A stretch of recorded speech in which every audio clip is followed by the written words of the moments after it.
Karan, I want to pick up on a couple of the things that Rajiv has laid on the table to set the context for this conversation. First up, the first order impact of the uncertainty created by the tariffs, this chilling effect that Rajiv spoke of, that investors are going into a state of panic at this point in time, and future investments at this point look uncertain, and so people are going to pause and wait to see how this dust settles. Is that what you're hearing from your clients as well? I think, Shireen, I agree with Rajiv. There's so much of uncertainty that the clients are all looking at alternative scenarios and what might play out. We'll see multiple, this is a dynamic world given what you talked about, what the first order reaction is, what different countries are going to respond to, what's going to happen with the macro environment with stagflation, and then the implications on what happens to interest rates, etc. So there's a lot of variables that need to be worked out. So scenarios is the right way to think about, and people will look at. It's great news for consultants. Isn't that what you do? Paint out scenarios. And I think there are opportunities here. I wouldn't say this is all a doom and gloom. I think, the opportunity for India, given we're looking at differential tariffs, and if it does play out, and it's great that India has taken Section 4C rather than 4B, and we are negotiating with the US. Yes. And if we end up in a good place in those negotiations, this can be a big plus for us. If I also go back to what Prime Minister Modi and Trump talked about, which is the 500 billion export opportunity, I think therein lies potentially a massive opportunity for manufacturing. And Rajiv is exactly right. We need to push up manufacturing to 25% plus because we need that for jobs. And so I think there are sectors where I think India is very strong, very credible. And I think there is a get and a give. The get is in sectors that we're looking for where the US can send us technology. Mm-hmm. Whether it's defense, whether it's AI, whether you're looking at nuclear energy, I think could be a huge plus for the country. So I think, but having said that, I think there is a few key imperatives we have to make sure we are following through on. The lesson from China, the lesson from Vietnam is we absolutely need to make sure that we spend $10 billion. And we need global champions to come in to help set up that ecosystem. India, as we think about Make in India, and it's an absolute must that the private sector must do more on that front. And I think we need a global scale to be competitive. We all know about what in China, the big scale companies and the advantage they have. Yeah. So we have to be hyper competitive. So I think while there may be an opportunity for India here, and I really hope it does work out given how the negotiations will play out, I think there is an imperative for us to also take away for the longer term for us to position ourselves appropriately. Before I get Rahul back into the conversation, let me just get Rajiv and you meant of the supply chain diversification that is expected. Some of it is already happened post-COVID, but the expectation now, because of the differential that you talked about, Vietnam, China, etc., much higher tariffs in comparison to India.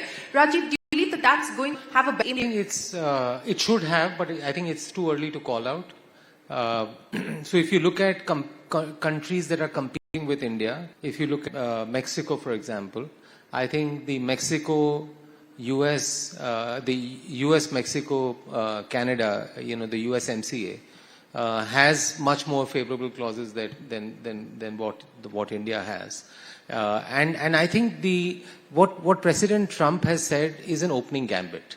It's not. This is not a closing. And by the time countries take a defining moment to say they want to change, it takes time. It takes time for companies in India to create capacity. So I would say we are very well positioned because India's ability to negotiate is much greater. If I look at trade deficit of Vietnam, US's trade deficit to Vietnam is $125 billion. Yeah. If I look at Mexico, it's $180 billion. If I look at China, it's $320 billion. With India, it's somewhere between 40 to 50 billion. Yeah. And there are lots of ways by which India can balance that. Yeah. Also, higher oil imports, LNG imports, defense, all of that. Yeah. And we have done an analysis to say even if the duty rates were to come down, we can't talk about agriculture here, but in most products, if the duty rates were to come down, in India, which is his sort of this India is the tariff king. Yes.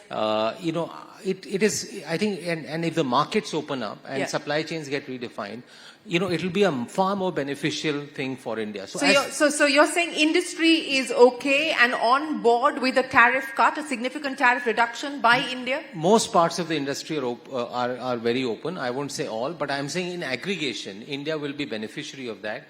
Industries also vary to say where surplus capacity gets created. India's biggest concern right now is, yes, there's a lot of talk about India-US, but the bigger concern is the surplus capacity this China will create dumping. in China, Vietnam, Yeah. and in some sectors in Europe as well. So I think to that extent, people want to watch out for that closely. But I would say broadly, Shireen, most of Indian industry is quite comfortable. And I think if things go as logically one would, and it's very difficult to say this in the current regime, Yes. I think India should be a net beneficiary. Should be a- And companies are quite bullish. Yeah, and today, this morning, we saw headlines saying that Apple is going to redirect more of its production to India on account of what we're seeing with tariffs on China. Do you believe that that's a one-off? Because we already have the capacity that's been created here, or to Rajiv's point, that people are going to wait to see how this plays out before taking calls on fresh investments and fresh capacity. Shireen, Apple is already doing, I mean, the electronic sector has been a big plus, and the way the government has set up the electronic sector in the last few years, I think is a big story around India. So that will continue. Now, Apple is going to wait and watch and figure out, what's the amount of production they'll do in different geographies. But I think it's very smart what the government has done when it has not only has put in the PLIs, and now we are moving towards the latest announcement of going into components, going into more domestic value add, and then even going into design. You've got firms like L&T that are doing semiconductor design in India, and then you've got the fabs, etc., that the Tatas and the Murugappas are setting up. So I think electronics is a very good story in India, but it's still yet to play out to full potential. If you think about electronic value chain in 2030 will be about 6 trillion. It's about 4.3 trillion today. So it's a massive global value chain that we should be thinking of participating. And that's why us getting in front with the right incentives and being competitive with the scale players, you need the scale players like a Tata, the Murugappas to be playing to build that ecosystem in India.